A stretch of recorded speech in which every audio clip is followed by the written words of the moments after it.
Hello my YouTube family, कैसे हैं आप सब। अर्चना किचन एंड ब्लॉग में आपका बहुत बहुत स्वागत है। फ्रेंड, आज हम बनाएंगे आलू के बिल्कुल अलग तरह से पापड़, जो कि देखने में बिल्कुल अलग तरह के लगते हैं और खाने में बहुत ज़्यादा स्वादिष्ट होते हैं। तो चलिए इसे बनाने का तरीका देख लेते हैं। तो यहाँ पर हम एक छोटा गिलास, आप देख रहे होंगे टी गिलास है, तो उससे एक गिलास हम साबूदाना लिए हैं और उसे अच्छी तरह से वॉश कर लिए हैं और फिर उसके बाद एक गिलास ही पानी डाल करके भिगो दिए हैं। तो जितना साबूदाना है उतना ही पानी है। उसके बाद कम से कम इसे हमें 4 से 5 घंटे के लिए भिगो करके रखना होगा, जिससे कि हमारे साबूदाना बिल्कुल अच्छी तरह से फूल जाएं। तो फ्रेंड, आप लोग कमेंट भी करिएगा कि किस किस के घर में इस तरह के पापड़ बनते हैं, कौन कौन बनाता है ये वाला पापड़।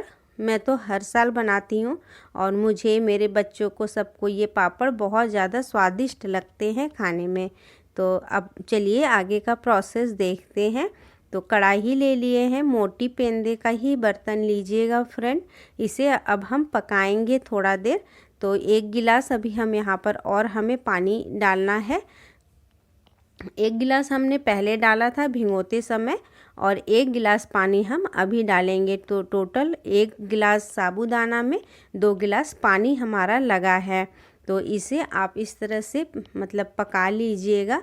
जब ये ट्रांसपेरेंट से दिखने लगे, एकदम दबा दबा के नहीं उसे चलाइएगा, नहीं तो जो दाने हैं इसके वो एकदम से पचक जाएंगे, मैश हो जाएंगे। तो आराम आराम से हाथों से चलाते हुए ट्रांसपेरेंट होने तक उसे आप पका लीजिएगा। उसके बाद इस तरह से ढक देंगे और उसका स्टीम मतलब ऐसे बर्तन से ढकेंगे कि उसका स्टीम बाहर ना निकले।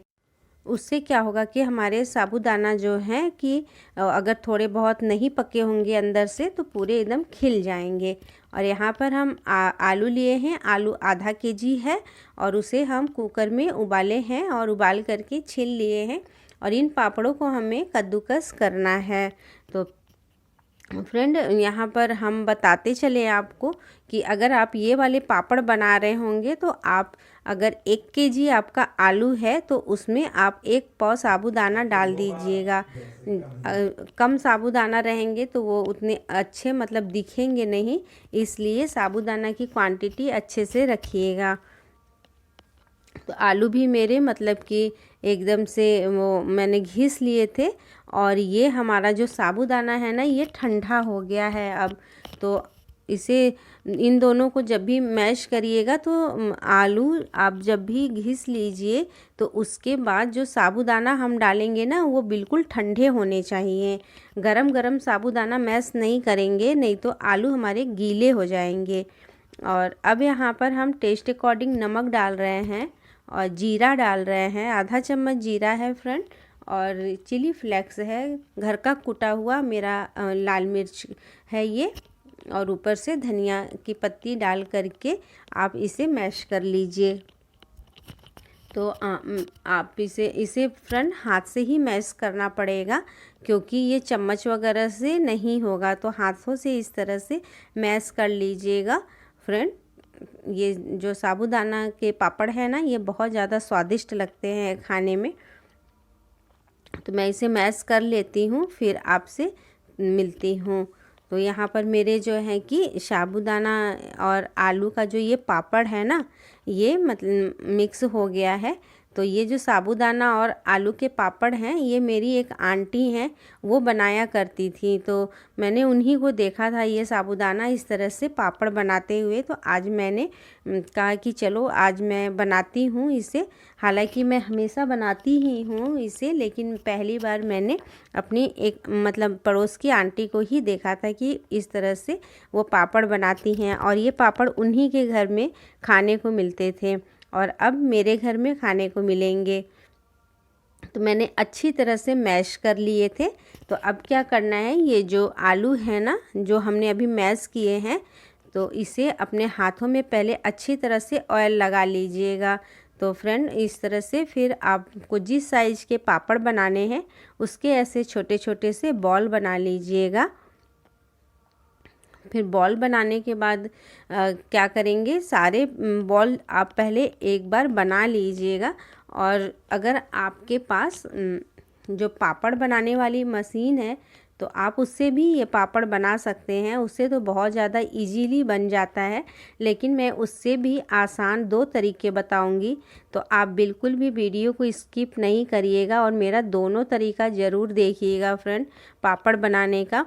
तो यहाँ पर ये मेरा फर्स्ट मतलब पहला तरीका है। तो पहले तरीके में मैंने ये प्लास्टिक लिए हैं। तो ये वही प्लास्टिक है जो बच्चों के कॉपी किताब वगैरह पे चढ़ते हैं ना, वही ये प्लास्टिक मैंने लिए हैं, क्योंकि वो थोड़े मोटे होते हैं और बहुत अच्छे से उस पे पापड़ जो है ना कि ऐसे मतलब अगर आप मशीन से दबा रहे हैं तो बहुत मतलब आराम से वो छूट जाते हैं। और जो पतले होते हैं तो उससे उतने आराम से जो है कि छूटता नहीं, मतलब नहीं उखड़ता है प्लास्टिक। और जो थोड़े मोटे होते हैं तो आराम से उखड़ जाते हैं। और अगर बहुत ज़्यादा मोटे होते हैं तो वो भी अच्छे नहीं होते हैं।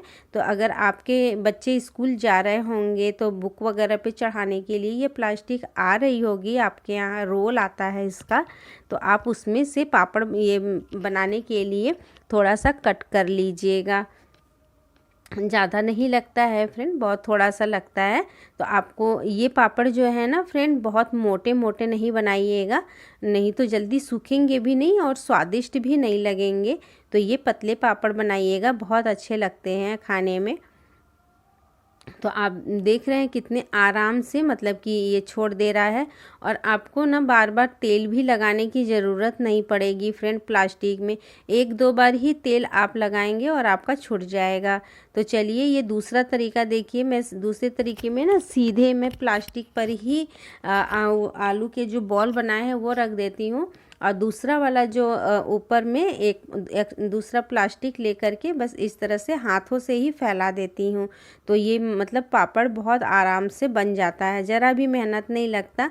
और आप अकेले ही इस तरह से पापड़ बना सकते हैं। अगर 2 लोग नहीं भी हैं तो भी आप अकेले पापड़ को बना लीजिए। तो मैं पापड़ रात में बना रही हूँ। मैं ये सारे काम रात को ही करती हूँ फ्रेंड, जिससे कि सुबह इन्हें अच्छे से धूप मिल जाए और ये जल्दी से सूख जाए। और गीले गीले से रहते हैं ना तो इनके ऊपर कोई मतलब कि वो दुपट्टा वगैरह भी डालते नहीं बनता, क्योंकि वो चिपक जाते हैं। तो इस तरह से रात को पापड़ बनाइए और सुबह ले जा कर के धूप में डाल दीजिए। और इसके ऊपर कोई मतलब कि दुपट्टा वगैरह ज़रूर डाल दीजिएगा। हमारे यहाँ तो बहुत डस्ट आता है, तो हम लोगों को तो बहुत ज़रूरी होता है ये सब मतलब ढक करके ही कोई चीज़ सुखाना, क्योंकि हमारे यहाँ तो कोयला उड़ता है ना, इसलिए। तो देखिए शाम तक पापड़ एकदम मेरे क्रंची से एकदम सूख गए हैं। तो रात को बनाए थे तो पूरी रात पंखे के नीचे रखे हैं और उसके बाद धूप में रख दिए थे। तो ये एक दिन में ही पापड़ मेरा सूख गया। तो चलिए मैं आपको पापड़ को भी तल करके दिखा देती हूँ। तो फ्रेंड ये देखिए पापड़ कितने मतलब कि अच्छे से ये तल जा रहे हैं। और देखिए कितना मतलब इसका टेक्सचर देखिए, पूरा एकदम मोती के समान साबूदाना पापड़ के बीच में दिख रहे हैं। तो फ्रेंड आज जो है ना कि मुझसे एक गलती होते होते बच गया था कि मैं ना कढ़ाई में तेल रख करके फिर बाहर निकल गई और ध्यान से उतर गया। और मेरी कढ़ाई देखिए किनारे किनारे से कैसे जली जली सी दिख रही है। कोई बात नहीं, मैं मेहनत करके थोड़ा सा दम लगा करके इसे मांज दूंगी तो चमक जाएगा फिर से। तो आप लोग माइंड नहीं करिएगा कि मेरी कढ़ाई कितनी गंदी है। मैं गंदी कोई चीज़ नहीं रखती हूँ। तो यहाँ पर मेरे हिसाब से बातें करते करते सारे ही पापड़ मैंने जितनी मुझे ज़रूरत थी उतनी मैंने तल लिए। तो आप बताइएगा लुक वाइज मेरे पापड़ कैसे लग रहे हैं फ्रेंड। और अगर आज की आपको मेरी ये पापड़ बनाने का तरीका पसंद आया होगा ना तो लाइक ज़रूर करिएगा, कमेंट ज़रूर करिएगा। और अगर आप मेरे चैनल पर न्यू होंगे तो मुझे सब्सक्राइब करके प्लीज़ प्लीज़ फ्रेंड सपोर्ट ज़रूर करिएगा। बहुत मेहनत करती हूँ एक एक वीडियो बनाने में। तो ये देखिए आप देख लीजिए कितने सॉफ्ट और नरम मेरे पापड़ बने हुए हैं एकदम। और देखने में भी बहुत ज़्यादा खूबसूरत, बिल्कुल अलग से दिखने वाले ये पापड़ हैं। तो आप इस होली में ये पापड़ ज़रूर बनाइएगा फ्रेंड। जो भी देखेगा आपके ऊपर निहाल हो जाएगा और आपकी बहुत ज़्यादा तारीफ़ करने वाला है ये पापड़ खा करके। और ये स्वादिष्ट भी बहुत लगते हैं, क्योंकि मेरी जो कुछ सहेलियां हैं आती हैं, मैं उन्हें ये पापड़ खिलाई हूँ और उन्होंने बताया भी है कि ये आपके पापड़ बहुत मतलब कि अलग हैं और स्वादिष्ट लग रहे हैं देखने में। तो ठीक है फ्रेंड, मिलते हैं किसी नेक्स्ट वीडियो में। अगर मेरी आज की रेसिपी पसंद आई होगी तो लाइक सब्सक्राइब ज़रूर करिएगा और अपना ढेर सारा ख्याल रखिए।